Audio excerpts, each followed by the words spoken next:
The Sabbath is the seal of God as the maker and the remaker. Grace and peace, everybody. Welcome to part number 2 of this 5-part series. Today, we look at the Sabbath and the law. We've already understood under this umbrella of the foundation of God's government, under the big idea of the great controversy, that the tide of his character, the level of who he is, it's immutable. It doesn't change. And he intends on us as his creation to live in that place, to live in that space. But obviously, that's not something that we have done. And it's not something that we can even do on our own. But the Sabbath shows us that God has the capacity, just like he had the power to make us in the first place, he has the power to make us over in this space right now. But before we unpack that, I want to thank you for watching. Please subscribe to the channel. We appreciate you passing this on to someone else to encourage their faith. Hit that like button and visit us online at changeministry.org. You can see all the studies that you're seeing on this video player, wherever you're watching it right now. You can see all of that and more at our website. The Sabbath as the seal of God. There is a beauty about seals, especially when we are shoppers. We live in an age, we like to call ourselves developed. We like to call ourselves modern. And the idea of things being sealed, that sealing lets us know that whatever is beyond or whatever is within that seal, it's going to be fresh, it's going to be good, and it's going to be delicious. The seal of God has the same intent when it comes to our character. God wants to seal us to ensure that everything inside is good, is fresh, and in his eyes is delicious. Whatever or whomever has a seal of God is obviously then going to have or possess the very things that God finds good, fresh, and delicious. That's his character. So how can we find the seal of God in relationship to his law? So let's start by looking at the commandment that stands as the mark to God's seal, identifying him as the one who's given all 10 of the commandments.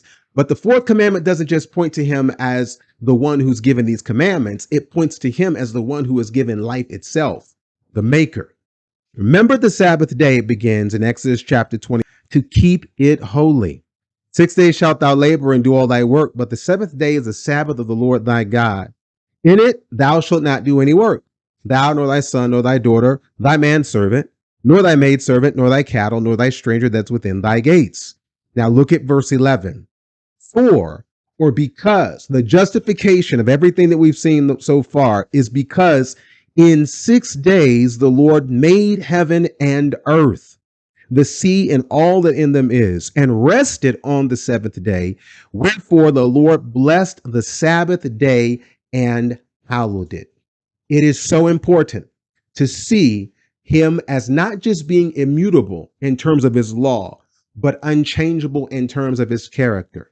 If this was the day that he blessed, and we have no record of the revocation or the changing or him repenting of having set this day apart, the day has to still apply. We know it still applies because he knew we would forget, and it's the only commandment that starts by saying, remember. So we know now that the 7th day is indeed the biblical Sabbath, as opposed to what is considered the traditional way of worship or day of worship. But not only do we see the truth of the 7th day, we see the truth of the 7th day because we can trust who established it. It was God who set this day aside, and he is the one now who says, I have the right to do this because I made you. You would have to change the fact that God made us in order to change the fact or the truth or whatever law he establishes. We know that's not happening. So we can't change the law, so we can't change the fact that he's creator. So knowing that he's the basis of the authority of the law, let's go to the end of the book. In Revelation chapter 14, now we're going to look at the first angel's message. Remember, the seal, the Sabbath, points to God as the maker and the remaker, because verse 6 says, I saw another angel fly in the midst of heaven, having the everlasting gospel to preach it to them that dwell on the earth, and every nation and kindred and tongue and people, saying with a loud voice, fear God and give glory to him, for the hour of his judgment is come. On what basis do we have to fear? On what basis do we owe him respect? And worship him that made heaven and earth and the sea and the fountains of waters.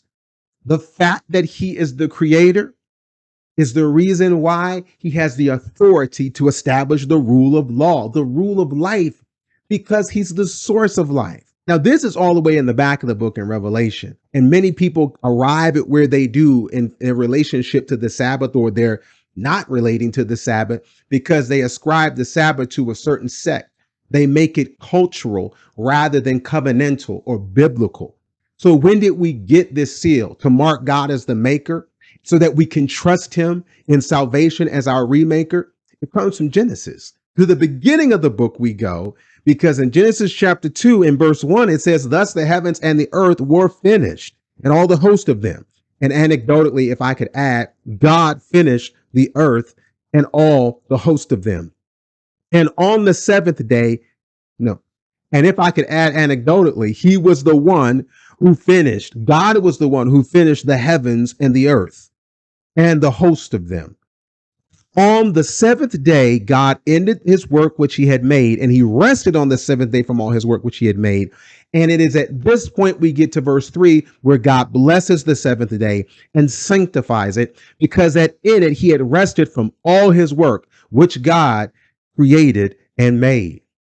God is the one who made us. And when did he make us?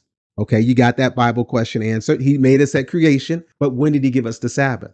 Before there were churches, before there were quote cultures, before there were even denominations, at the onset of our existence, he sanctifies this day as holy. That's why it's not conditional based on anything or anyone else. It's based on the tide, the high tide, the immutable tide of God's existence. It's the seal of him, not just being our maker, because if we can trust that God did what he did the first time, we can have the assurance through Jesus Christ that God is able to make us over the second time. Isn't it interesting that God, when he made us all, when he made creation, he could have done everything in one day. It wasn't a lack of ability. He was showing his power to extend even in the realm of time, to do what he does over and over and over again.